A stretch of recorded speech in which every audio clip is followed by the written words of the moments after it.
महाभारत में आज आपको आचार की विधि तथा अध्यात्म ज्ञान का वर्णन के बारे में बताऊंगा। आप इसको ध्यानपूर्वक सुनें और इस वीडियो को लाइक करें, सब्सक्राइब करें। कृष्ण भगवान तुम्हारा कल्याण करेंगे। कथा सुनिए। युधिष्ठिर ने पूछा, दादाजी अब मैं आपके मुख से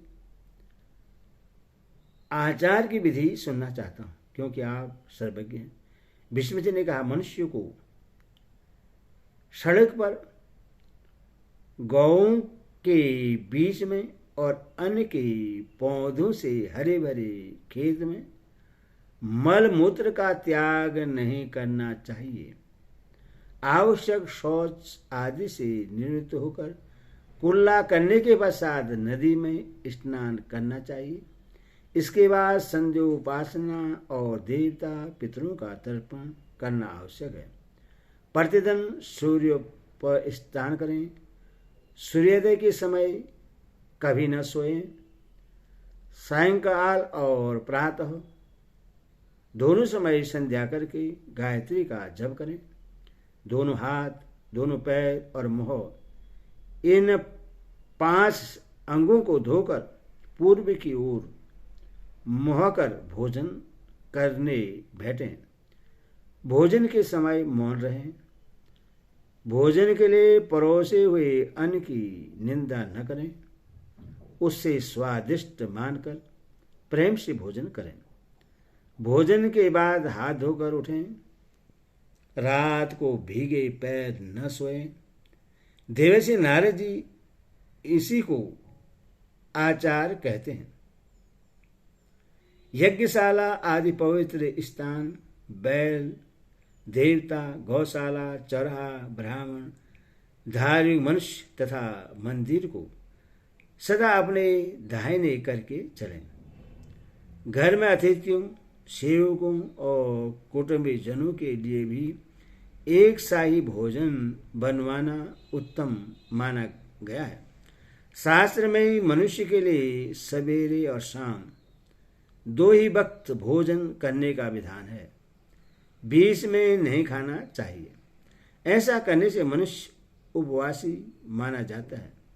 होम के समय अग्नि में हवन और केवल ऋतु स्नान के समय स्त्री के साथ समागम करते हुए एक पत्नी व्रत धारण करने वाला बुद्धिमान गृहस्थ भी ब्रह्मचारी ही माना जाता है।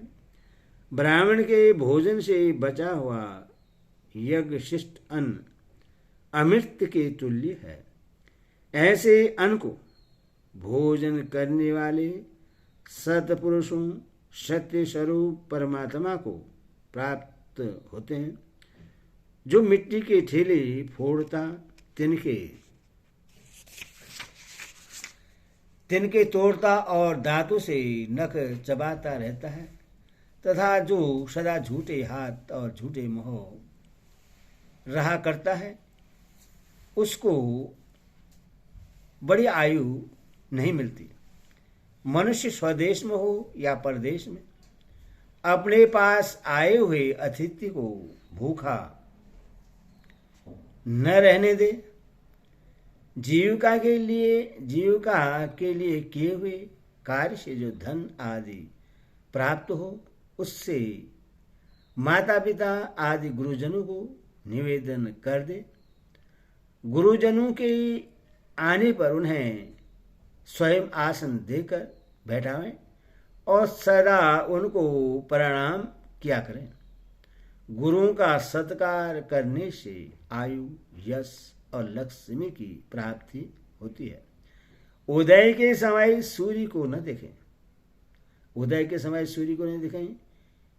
नंगी हुई पराई स्त्री की ओर दृष्टि न डालें और सदा धर्मानुसार ऋतु काल के समय एकांत स्थान में पत्नी के साथ समागम करें। परिचित मनुष्यों से जब जब भेंट हो उसका कुशल समाचार पूछें। प्रतिदिन प्रातः काल और संध्या के समय ब्राह्मणों को प्रणाम करें। ऐसी शास्त्र की आज्ञा है। देव मंदिर में, गौ के बीच में, ब्राह्मणों के यज्ञादि कर्मों में शास्त्रों के स्वाध्याय काल में और भोजन करते समय दाहिने हाथ से काम लें। प्रातः और संध्या के समय ब्राह्मणों का विधिवत पूजन करें। हजामत के समय छींकें आने पर स्नान और भोजन के समय तथा रुग्ण अवस्था में सबको चाहिए कि ब्राह्मण को प्रणाम करें। इससे आयु बढ़ती है। सूर्य की ओर मुँह करके पेशाब न करें। अपनी विष्ठा पर दृष्टि न डालें। स्त्री के साथ एक आसन पर सोना और एक थाली में भोजन करना छोड़ दें। अपने से बड़ों को नाम लेकर या तू कहकर न पुकारें। अपने से छोटे या समवयस्क पुरुषों का नाम लेने से दोष नहीं लगता।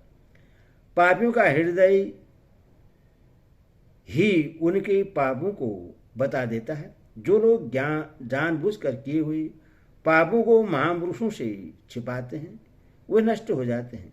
जो मूर्ख हैं वे ही जानबूझकर किए हुए पाप को छिपाते हैं। यदि भी मनुष्य उस पाप को नहीं देखता तो भी देवता तो देखते ही हैं। पापी मनुष्य का छिपाया हुआ पाप उससे पुनः पाप में ही लगाता है और धर्मात्मा का धर्मतः गुप्त रखा हुआ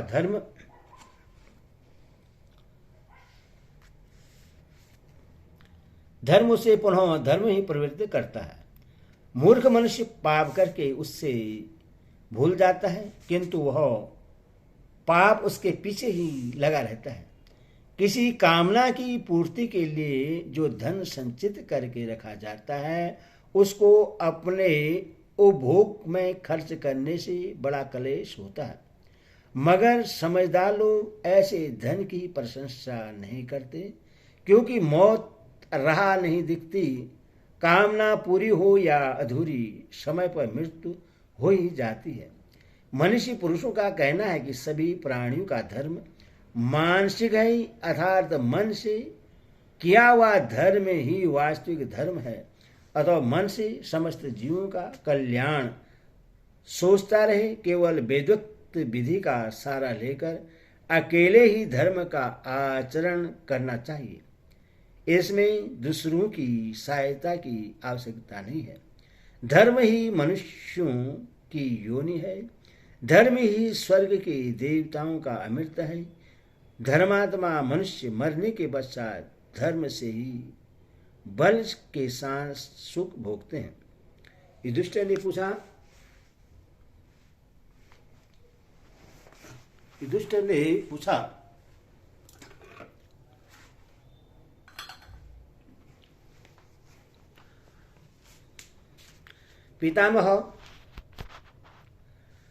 पितामह शास्त्र में पुरुष के लिए जो अध्यात्म ज्ञान का चिंतन बतलाया गया है वह अध्यात्म क्या है, उसका स्वरूप कैसा है, वह चराचर जगत किससे उत्पन्न हुआ है और प्रलय के समय किस समय लीन होता है, ये बातें मुझे बतलाने की कृपा करें। भीष्म जी ने कहा, कुंतीनंदन तुम मुझसे जिस अध्यात्म ज्ञान के विषय में पूछ रहे हो उसकी व्याख्या करता हूं।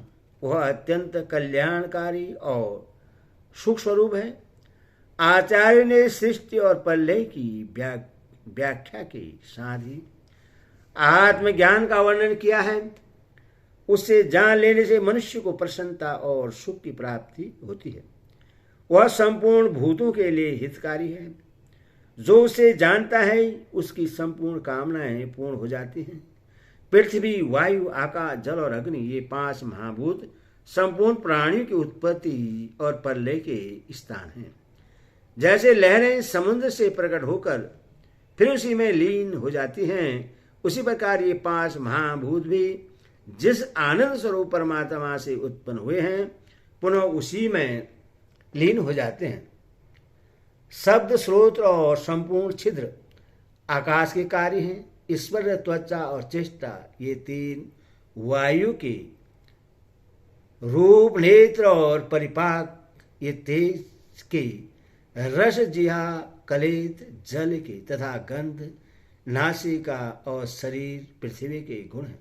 इस प्रकार इस देह में 5 महाभूत तथा छठा मन है। इंद्रियां और मन ये जीव को विषयों का ज्ञान कराते हैं। इन 6 के अतिरिक्त 7वीं बुद्धि और 8वीं क्षेत्रज्ञ है। इंद्रियां विषयों को ग्रहण करती हैं, मन संकल्प विकल्प करता है और बुद्धि उसका ठीक ठीक निश्चय करती है। क्षेत्र की आत्मा साक्षी की भांति स्थित रहता है। यह उस शरीर के भीतर और बाहर सर्वत्र व्याप्त है। पुरुष को अपनी इंद्रियों की परीक्षा करके उनकी पूरी जानकारी रखनी चाहिए। कोई सत्व, रज और तम ये तीनों गुण इंद्रियों का ही आश्रय लेकर रहते हैं। मनुष्य अपनी बुद्धि के बल से जीवों के आवागमन की अवस्था जानकर धीरे धीरे उस पर विचरा करते रहने से परम शांति पा जाता है। यह चराचर जगत बुद्धि के उदय होने पर ही उत्पन्न होता है और उसके लय के साथ ही लीन हो जाता है। इसीलिए सबको बुद्धिमान कहा गया है। बुद्धि ही जिसके द्वारा देखती है उसे नेत्र कहते हैं। जिसे सुनती है वह श्रोत्र कहलाता है और जिसे सूंघती है उसे घ्राणा कहा जाता है। वही जीहा के द्वारा रस का और त्वचा से स्पर्श का अनुभव करती है। इस प्रकार बुद्धि ही विकार को प्राप्त होकर नाना रूपों से विषयों को ग्रहण करती है। वह जिस द्वार से किसी विषय को पाना चाहती है, मन उसी का आकार धारण कर लेता है। भिन्न भिन्न विषयों को ग्रहण करने के लिए जो बुद्धि के 5 अधिष्ठान हैं, उन्हीं को 5 इंद्रियां कहते हैं। बुद्धिमान पुरुषों को चाहिए कि वे इंद्रियों को काबू में रखें। सत्व, रज और तम ये 3 गुण सदा ही प्राणी में स्थित रहते हैं और इनके कारण उनमें सात्विक की, राजसी तथा तामसी 3 तरह की बुद्धि भी देखने में आती हैं। इनमें सत्वगुण से सुख, रजोगुण से दुख और तमोगुण से मोह उत्पन्न होता है। जब शरीर या मन में किसी प्रकार से भी प्रसन्नता का भाव हो, उससे बढ़ता हो, सुख और शांति का अनुभव हो रहा हो, तो सत्वगुण की वृद्धि समझनी चाहिए। जिस समय किसी कारण से या बिना कारण ही असंतोष, शोक, संताप, लोभ और असहनशीलता के भाव दिखाई दें तो उन्हें रजोगुण के चिन्ह जानने चाहिए। उसी प्रकार अपमान, मोह, प्रमाद, स्वप्न, निद्रा और आलस्य घेरते हों तो उन्हें तमोगुण से विभिन्न रूप समझें। बुद्धि और आत्मा दोनों सूक्ष्म तत्व हैं, तथापि इनमें जो अंतर है उस पर दृष्टि डालो। इनमें से बुद्धि तो गुणों की सृष्टि करती है और आत्मा इन सब बातों से अलग रहता है। जैसे गुलर का फल और उसके भीतर रहने वाले कीड़े, ये दोनों एक साथ रहते हुए भी एक दूसरे से भिन्न हैं, उसी प्रकार बुद्धि और आत्मा परस्पर मिले हुए प्रतीत होने पर भी वास्तव में अलग अलग हैं। सत्व आदि गुण जड़ होने के कारण आत्मा को नहीं जानते, किंतु आत्मा चेतन है, इसीलिए गुणों को जानता है। जैसे घड़े में रखा हुआ दीपक घड़े के छेदों से अपना प्रकाश फैलाकर वस्तुओं का ज्ञान कराता है, उसी प्रकार परमात्मा शरीर के भीतर स्थित होकर चेष्टा और ज्ञान से शून्य इंद्रियों तथा मन बुद्धि के द्वारा संपूर्ण पदार्थों का ज्ञान कराता है। बुद्धि गुणों को उत्पन्न करता है और आत्मा केवल देखता है। बुद्धि और आत्मा का यह संबंध अनादि है।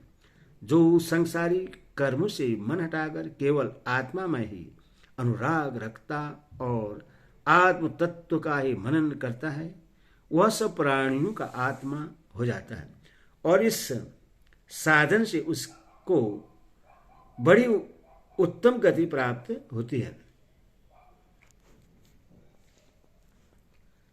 जैसे जल में विचरने वाले पंछी उसमें रहकर भी पानी से लिप्त नहीं होता, उसी तरह ज्ञानी पुरुष भी संपूर्ण प्राणियों में निर्लिप्त होकर विचरता है। निर्लेप होना ही आत्मा का स्वरूप है। ऐसा अपनी बुद्धि से निश्चय करके मनुष्य दुख पड़ने पर शोक न करे और सुख मिलने पर हर्ष फूल न उठे। सब जीवों के प्रति समान भाव रखे।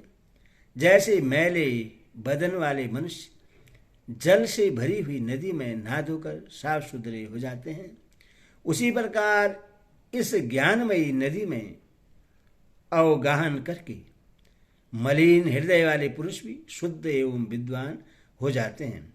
यही विशुद्ध अध्यात्म ज्ञान है जो मनुष्य बुद्धि से जीवों की आवागमन पर सने सने विचार करके इस उत्तम ज्ञान को प्राप्त कर लेता है, उसे अक्षय सुख मिलता है। जो धर्म अर्थ काम को ठीक ठीक समझकर उसका परित्याग कर चुका है और योग युक्त चित्त से आत्म तत्व के अनुसंधान में लग गया है, वही तत्वदर्शी है। उसे दूसरी कोई वस्तु जानने की उत्कंठा नहीं होती। उस परमात्मा को जानकर ज्ञानी पुरुष अपने को कृतार्थ मानते हैं। अज्ञानियों को जिस संसार से महान भय बना रहता है, उसी से ज्ञानी को तनिक भी भय नहीं होता। हरि ओम दर्शन, हरि ओम।